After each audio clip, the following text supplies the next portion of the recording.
Director Vignesh Karthik இயக்கத்தில் பெரும் எதிர்பார்ப்புக்கு மத்தியில் வெளிவந்திருக்க படம் தான் ஹாட்ஸ்பாட் 2. இந்த படத்தோட விமர்சனத்தை தான் இந்த வீடியோவில் பார்க்க போகிறோம். மாலை முரசு வை பிரசன்ஸ். இது படம் எப்படி இருக்குன்னா உங்கள் விஜய் டாமினிக். ஹலோ யோ யார் யா நீ? விஜயகாந்த் ஜெயந்தி அந்த கால் பண்ணி வெறுப்பேத்திட்டு இருக்க. போன் வையா. விஜயகாந்த் ஜெயந்தி. ஹாட்ஸ்பாட் 2 இந்த படத்தோட ஒன்லைன் சொல்கிறதுக்கு முன்னாடி இந்த படத்தில் இருக்கக்கூடிய கேஸ்ட் அண்ட் குரூவை சொல்லணும். ஆதித்யா பாஸ்கர், அதுக்கப்புறம் பார்த்தீங்கன்னா ரக்ஷன், அஸ்வின், பிரியா பவானி சங்கர், பவானி ஸ்ரீ, எம்எஸ் பாஸ்கர், இது மட்டும் இல்லாமல் தம்பி ராமையா அப்படிங்கிற ஒரு பெரிய நடிகர் பட்டாலுமே நடிச்சிருக்காங்க. இந்த படத்தோட ஒன்லைன் என்ன அப்படின்னு பார்த்தோன்னா, இது ஒரு ஆந்தாலஜி பேஸான ஒரு ஃபிலிம். அதாவது ஒரு பக்கம் ப்ரொடியூசர்கிட்ட கதை சொல்ல போகக்கூடிய பிரியா பவானி சங்கர், அவங்களுக்குள்ள அந்த அவங்க கதை சொல்கிறப்ப அங்கே ஒரு கதை ஓப்பன் ஆகுது. இருந்தாலும் பிரியா பவானி சங்கருக்கும் அந்த ப்ரொடியூசருக்கும் அங்கே இருக்கக்கூடிய நபர்களுக்கும் உண்டான கதை ஒன்று. அஸ்வினுக்கும், அதாவது ப்ரெசென்ட்டில் 2025 இருக்கக்கூடிய அஸ்வினுக்கும் 2050 இருக்கக்கூடிய அவங்களோட காதலியான பவானி ஸ்ரீகுமாரும் இருக்கக்கூடிய உரையாடல், அந்த தொடர்புங்கிறது அது ஒரு இரண்டாவது கதை. அதுக்கப்புறமா ஒரு பெரிய 2 ஹீரோவுக்கு ரசிகர்களாக இருக்கக்கூடிய நண்பர்களான ரக்ஷனும் ஆதித்யா பாஸ்கரும் இவங்களுக்கான கதை ஒரு பக்கம். அதே நேரம் பார்த்தீங்கன்னா தம்பி ராமையா, மாடர்னாக இருக்கக்கூடிய பொண்ணும் பழமைவாதத்தில் ஊறி போன, பக்கத்தில் இருக்கவங்க நம்மளை தப்பாக பேசிடக்கூடாது அப்படிங்கிற ஒரு பழமைவாதத்தில் இருக்கக்கூடிய அப்பாவான தம்பி ராமையாவும் அவங்களுக்குள்ள இருக்கக்கூடிய அந்த உறவு முறையும் அவங்க புனிதமாக்குற முறையும், தன்னோட பொண்ணை வந்து அவர் பழமைவாதமாக மாற்றுறாரா இல்லை அவங்க பொண்ணு வந்து அவங்க அப்பாவை மாடர்னாக மாற்றுதா அப்படிங்கிற மாதிரியான ஒரு 4 பக்க கதை, ஒரு ஆந்தாலஜி தான் இந்த படத்தோட ஒன்லைன்.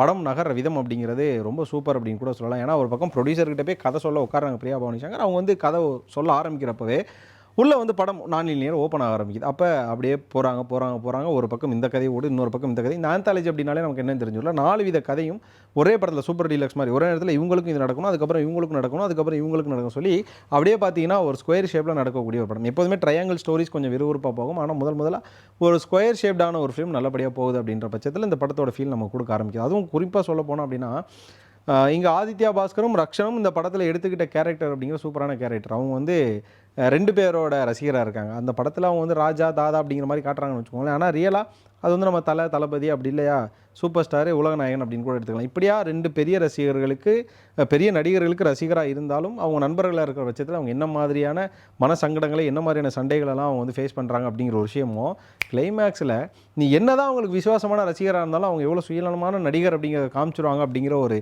அந்த ஒரு டாக்கு, அந்த ஒரு லெசன் இருக்குல்ல, அது பயங்கரமான ஒரு விஷயம். அதை வந்து சூப்பராக பளிச்சுன்னு காட்டியிருக்காரு விக்னேஷ் கார்த்திக். அதுக்கப்புறம் இன்னொரு பக்கம் பார்த்தீங்கன்னா பிரியா பவானி சங்கர், அவங்க கதை சொல்கிற விதமும் அவங்களோட அந்த காஸ்டியூம் சரி கெஸ்ட் ரோல் மாதிரி தான் இருக்கும் அவங்க பேசுகிறது. ஆனால் படத்தோட என்டையர் ஸ்டோரியுமே நகர்ற ஒரு இடம் அங்கே தான் ஸ்டார்ட்ன்றதுனால அவங்களோட போர்ஷன்ஸும் சூப்பராக செதுக்கப்பட்டிருக்கு. அதுக்கப்புறமா தம்பி ராமையா ப்ளஸ் அவங்களோட பொண்ணு நல்ல ஒரு போர்ஷன் அப்படின்னு சொல்லலாம். அந்த படம் நம்ம வந்து பார்த்துட்டே இருக்கும்போது திடீர்னு எங்கடா அமைதியாக சாந்தமாக பார்க்குறோம் அப்படின்னா அப்படியே தம்பி ராமையாவோட போர்ஷன். அதுக்கப்புறம் இங்கிட்ட வந்தோன்னா நம்ம அஸ்வின் அவரோட போர்ஷன். இப்போ கூட பார்த்தீங்கன்னா அந்த படத்தோட ப்ரெஸ் மீட்டில் அஸ்வினை சில கேள்விகள்லாம் கேட்டு ட்ரிகர்லாம் மாற்றுவாங்க. அதுக்கு அஸ்வின் கோவப்பட்டு பதில் சொன்னார். ஸோ இப்படி அஸ்வின் நல்ல பர்ஃபார்மராக இருக்கும்போது எதுக்கு அப்படியெல்லாம் கான்ட்ரவர்சியாக பேசுகிறாருங்கிற இந்த படம் பார்த்ததுக்கப்புறம் நமக்கு தோணுச்சு. சொல்லப்போனால் அஸ்வின் எவ்வளோ நாள் கழிச்சு வந்தாலும் லவர் பாய்க்கு நல்லா செட் ஆகக்கூடிய ஒரு பர்சன் அப்படிங்கிறது இந்த படத்திலும் தெரிஞ்சது. ஸோ அதில் நடக்கக்கூடிய உரையாடல், அது கிளைமேக்ஸில் நடந்த அந்த ஃபேண்டசி அட்டம்ப்ட், அதுக்கு வந்து விக்னேஷ் கார்த்தியை பாராட்டி ஆகணும். இதெல்லாம் படம் நகர்ற விதங்களும் அதில் வர்ற விதங்களும் அப்படிங்கிற ஒரு பக்கம் வச்சுக்கோமே. அதே நேரங்களில் நமக்கு எங்கே சில விஷயங்கள்லாம் வருதுன்னா, ஹாட்ஸ்பாட் 1 படம் வந்து வந்ததுக்கப்புறமா தான் அதிகம் பேசப்பட்டுச்சு. சொல்லப்போனால் அந்த படத்துக்கு ஸ்க்ரீன்ஸ் கிடைக்கல அப்படிங்கிற மாதிரியான இஷ்யூக்கள்லாம் ஆச்சு. விக்னேஷ் கார்த்திக் நிறைய இடங்களில் பேசினார். ஆனால் அந்த படத்துக்கான வரவேற்பு பயங்கரமாக இருந்தது. ஏன்னா நிறைய அட்டம்ஸ் இருந்தது. ஃபெமினிசம் அப்படிங்கிறத தாண்டி இன்றைக்கி இருக்க ஜென்ரேஷன்ஸில் என்ன மாதிரியான ஃப்ரீடம் நீடிப்படுது அப்படிங்கிற நிறைய விஷயங்கள் அந்த ஹாட்ஸ்பாட் 1 பேசியிருந்தார். அதோட ஒரு தொடர்ச்சி தான் இந்த படம் அப்படின்னு கூட எடுத்துக்கலாம். ஆனால் அதை கொஞ்சம் அவர் லிபரலாக எடுத்துக்கிட்டாரோ, போன படத்தை எல்லாம் வரவேற்றாங்க அப்படிங்கிற காரணத்தினால இந்த படத்தை நம்ம இன்னும் லிபரலாக எடுத்துக்கலான்ற மாதிரி எடுத்துட்டாரோ அப்படிங்கிற மாதிரியான ஒரு விஷயம் இருந்தது. ஒரு ஃப்ரெண்ட்ஸாக, இந்த ஜென்ரேஷன் கிட்ஸாக, இல்லையா ஒரு 90s பிறந்து இந்த ஜென்ரேஷனை அடாப்ட் பண்ணி வாழ்கிற ஒரு யங்ஸ்டர்ஸாக அந்த படம் எல்லாருக்கும் பிடிக்கும். ஆனால் குடும்பத்தோடு உட்காந்து பார்க்க முடியுமா அப்படிங்கிற பார்க்க முடியும். அந்தளவு ஆபாசம்லாம் கிடையாது.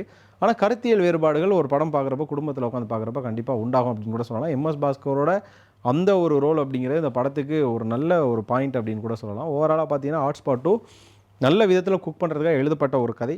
ஆனால் ஏதோ ஒரு சில இடங்களில் சில அரைவேக்காடுகளுடன் முழுசாக குக் ஆகாமல் வந்த ஒரு ஃபீல் கொடுத்துச்சு அப்படின்னு கூட சொல்லலாம். படத்தோட டியூரேஷனுங்கிறது 2 மணி நேரம் அப்படிங்கிறனால இந்த 4 கதைங்கிறது போன நேரமே தெரியலை.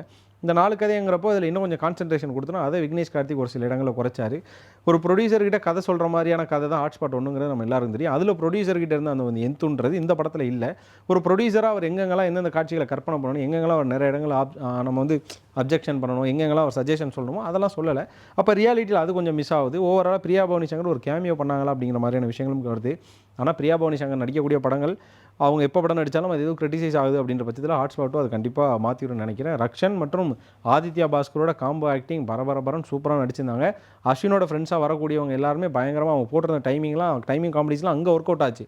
என்னதான் பழைய காமெடிஸாக இருந்தாலும் தியேட்டரில் பார்க்குறப்ப நமக்கு கொஞ்சம் சிரிப்புகள் வர வைக்கக்கூடிய ஒரு காமெடியாக தான் இருந்தது. அவங்களுக்கும் அவங்களோட 2050 இருக்கக்கூடிய காதலிக்கும் இருந்த அந்த கான்வர்சேஷன் அப்படிங்கிறது ரொம்ப சூப்பராக இருந்தது. கிளைமேக்ஸில் இருந்த அந்த ஃபியூ மினிட்ஸ் இன்னும் பர்ஃபெக்ட் அப்படின்னு சொல்லலாம். அதுக்கப்புறமா தம்பிராமையா ப்ளஸ் அவங்க பொண்ணோட அந்த கிளைமேக்ஸ் போர்ஷன் பயங்கரம். ஆக மொத்தம் ஒரு ஆந்தாலஜி அந்த 4 கதையிலும் இருக்க ஒரு கிளைமேக்ஸ் போர்ஷனுமே பயங்கரம். நடுவில் இருந்த சில காட்சிகளை அவங்க மாற்றி ஸ்க்ரீன் ப்ளே கொடுத்தோ இல்லைனா வேறு சில காட்சிகளை மாற்றி அமைச்சிருந்தாலோ இந்த ஜென்ரேஷனில் இருந்த ஃபேமிலி என்டர்டெயின்மெண்ட் மாறுறதுக்கான அனைத்து ஒரு பாசிபிள்ஸும் இருந்திருக்கும். இருந்தாலும் குடும்பங்கள் கொண்டாட வேண்டிய வெற்றி அப்படிங்கிறத தாண்டி இளைஞர்கள் கொண்டாட வேண்டிய படம் அப்படிங்கிற மாதிரி தான் அந்த படம் இருந்தது. ஹாட்ஸ்பாட் 2 யாரெல்லாம் பார்த்தீங்க, உங்களுக்கு இந்த படம் எப்படியாப்பட்ட ஒரு ஃபீல் கொடுத்தது அப்படிங்கிறத கண்டிப்பாக கமெண்ட்டில் சொல்லுங்கள்.